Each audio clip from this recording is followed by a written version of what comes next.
ગુજરાતની વિધાનસભામાં 16મી માર્ચ 2026નો દિવસ એક ગુજરાતનો અત્યંત મહત્વનો, ગંભીર અને ખૂબ જ કહી શકાય એવો ખૂબ જ દુઃખનો વિષય આજે મેં માનનીય મંત્રી સમક્ષ જવાબ જાણવા માટે પૂછ્યો હતો. જોકે મને સરકારે માત્ર જવાબ આપ્યો છે. આ પ્રશ્નના જવાબ ઉપર ગૃહમાં ઊભા થઈને કોઈ ચર્ચા થઈ શકેલ નથી, પણ આ જવાબ ઘણું બધું કહી જાય છે.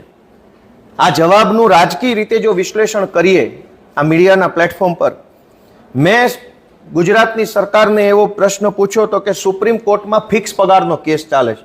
એક જમાનામાં હું પોતે પણ ફિક્સ પગારનો કર્મચારી હતો. પોલીસમાં પણ ફિક્સ પગારની નોકરી કરી અને મહેસૂલ વિભાગમાં પણ ફિક્સ પગારની નોકરી કરી. ફિક્સ પગારમાં ઘર ચલાવવું એ કેટલું મુશ્કેલ છે મેં પોતે અનુભવેલું છે. મારો પહેલો પગાર હતો 4,200 રૂપિયા અને નોકરી હતી અમદાવાદમાં. 4,200 રૂપિયામાં અમદાવાદમાં કેમ જીવવાનું? આજે એ ફિક્સ પગાર કદાચ 20, 22, 25 હશે તો મોંઘવારી પણ 10 વર્ષમાં વધી છે.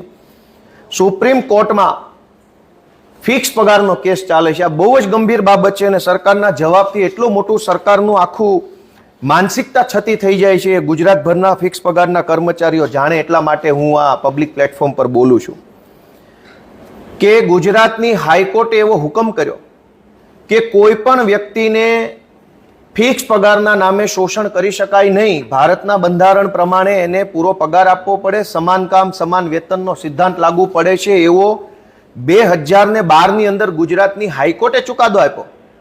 એ ચુકાદો ગુજરાતની ભાજપની સરકારે માની લેવાનો હતો. સરકાર જ જો હાઈકોર્ટના ચુકાદા ન માને તો પબ્લિકે શું સમજવાનું? પણ દુર્ભાગ્ય જુઓ કે ગુજરાતની હાઈકોર્ટે ફિક્સ પગારના નામે થતું શોષણ બંધ કરી સમાન કામ સમાન વેતન આપો એવો જે હુકમ કર્યો, એ હુકમને ભાજપની એ વખતની ગુજરાતની સરકારે માન્યો નહીં અને સુપ્રીમ કોર્ટમાં પડકાર્યો. અને ત્યાર પછીનો ઘટનાક્રમમાં મેં પૂછ્યું હતું કે કયા કયા વકીલને સરકારે રાખ્યા છે આ સુપ્રીમ કોર્ટમાં ફિક્સ પગારનો કેસ લડવા. તો મહેશ અગ્રવાલ, હરીશ સાલ્વે, કમલ ત્રિવેદી, મુકુલ રોહતગી, કે વિશ્વનાથન, તુષાર મહેતા, કે વેણુગોપાલ, નીરજ કિશન કૌલ અને મનીષાબેન એલ શાહ. મિત્રો, આમાંથી ઘણા વકીલો એવા છે કે જે એક વખત કોર્ટમાં હાજરી આપવાના 10-10, 20-20 કરોડ રૂપિયા ફી લે છે. જેમાં શ્રી હરીશ સાલ્વે, કમલ ત્રિવેદી, મુકુલ રોહતગી, તુષાર મહેતા, આ બધા એવા સુપ્રીમ કોર્ટના વકીલો છે જે એક વખત હાજર રહેવાના 10 કરોડ, 20 કરોડ, 35 કરોડ રૂપિયા લેનારા વ્યક્તિઓ છે. અલગ અલગ કેસ પ્રમાણે અલગ અલગ ફી પણ હોઈ શકે. જે ગુજરાતના સરકારી કર્મચારીઓ આ ગુજરાતની ભાજપની સરકારનું સારું દેખાય એ માટે થઈને ખૂબ મજૂરી કરે છે, મહેનત કરે છે, કામ કરે છે, ઓવરટાઈમ કરે છે, રવિવારે પણ સરકારી નોકરી કરે છે, ભાજપની સભામાં ભીડ ભેગી કરવા માટેનું પણ કામ કરી બતાવે છે. એ સરકારી કર્મચારીઓને પૂરો પગાર આપવાના બદલે વકીલો પાછળ કરોડો રૂપિયા ગુજરાતની ભાજપ સરકાર વેડફે છે. આ તે કેવી વિકૃત માનસિકતા છે ભાજપની સરકારની? જે લોકો તમારું કામ કરે છે એને પૈસા આપો કર્મચારીઓને. આ હરીશ સાલ્વે, કમલ ત્રિવેદી, મુકુલ રોહતગી, તુષાર મહેતા, કે વેણુગોપાલ, આ વકીલોને કરોડો રૂપિયા શું કામ આપવાના? સરકારે મને જવાબ આપ્યો છે પાછો, અને આ જવાબનું રાજકીય અવલોકન છે. ગૃહમાં આની કોઈ ચર્ચા થયેલ નથી કે કમલ ત્રિવેદીને એક દિવસની કોર્ટમાં હાજરી આપવાનો ભાવ નક્કી કર્યો છે 2 લાખ. મુકુલ રોહતગી કોન્ફરન્સ કરે આ કેસને લગતી અને અપીલ થાય તો 2 લાખ રૂપિયા એક મુદતે હાજર રહેવાના. તુષાર મહેતા એક દિવસ હાજર રહે સરકાર વતી તો એક મુદતના 2 લાખ રૂપિયા. કે વેણુગોપાલ ગુજરાતની સરકાર વતી ફિક્સ પગારનો વિરોધ કરવા સુપ્રીમ કોર્ટમાં હાજર રહે તો કે વેણુગોપાલના પોતાના 5 લાખ રૂપિયા એક મુદતના અને એના ક્લાર્કને 50,000 અલગથી. શ્રીમતી મનીષાબેન શાહ નામના વકીલ જો સુપ્રીમ કોર્ટમાં ફિક્સ પગારના સરકારી કર્મચારીની વિરુદ્ધમાં હાજર રહે તો એક દિવસના એક વખત મુદત ભરવાના 2 લાખ રૂપિયા. મહેશ અગ્રવાલને 3 લાખ રૂપિયા. મિત્રો, વિચાર કરો કે એક મુદ્દતે હાજર રહેવાના. 2012 થી સુપ્રીમ કોર્ટમાં સુનાવણી ચાલે છે. હજુ તો આ 2026 થઈ ગયા, લગભગ 15 વર્ષ થયા તો એ સુનાવણી પૂરી નથી થઈ.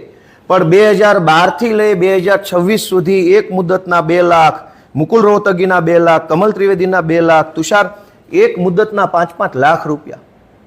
આટલા પૈસા તો ફિક્સ પગારના કર્મચારીને આપી દીધા હોત તો પણ ફૂલ પગાર જેટલું એમને મદદ થઈ ચૂકી હોત.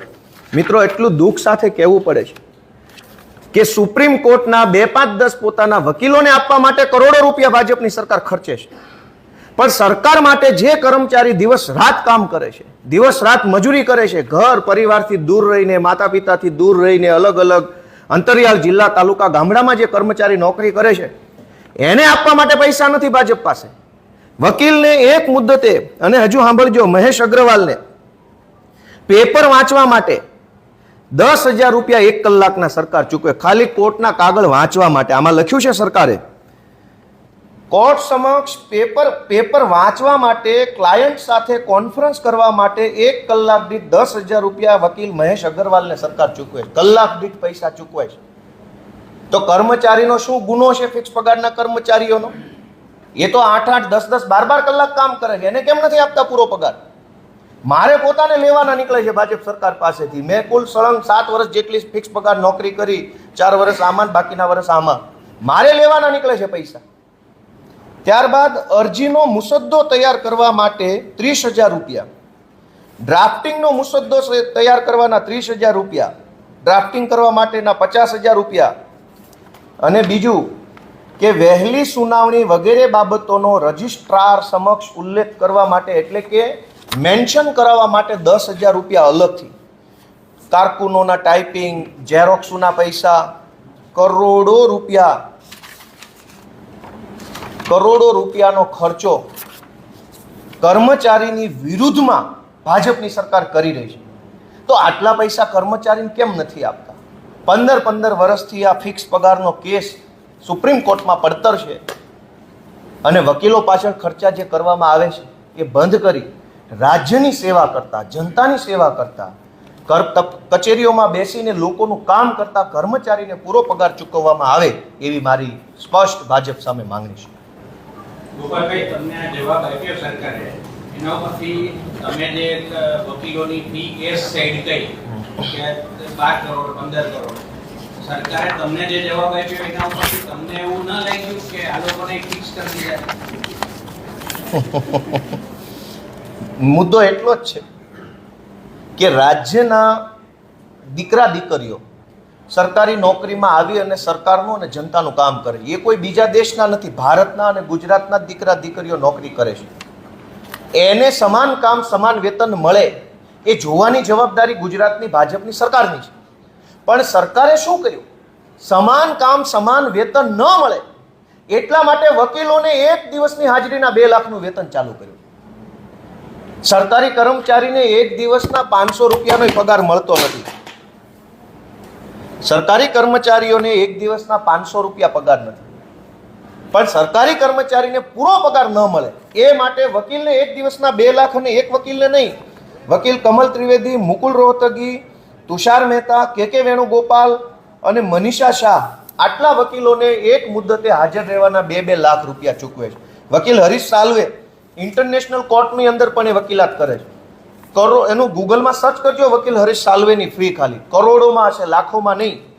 અને વકીલ તુષાર મહેતા, કે વેણુગોપાલની ફી ખાલી ગૂગલમાં જોજો. આવા મોંઘા વકીલો સરકારે પોતાના જ કર્મચારીની વિરુદ્ધમાં રાખ્યા છે. આ માનસિકતા ભાજપની યોગ્ય નથી. સરકારને મારી એટલી જ વિનંતી છે કે ભાઈ, આ વકીલો પાછળ ખર્ચા જે કરો છો એના બદલે કર્મચારીઓના જીવનની અંદર સુધારો આવે, એનો પરિવાર શાંતિથી જીવી શકે એ માટે એને પૂરો પગાર આપવામાં આવે. Thank you.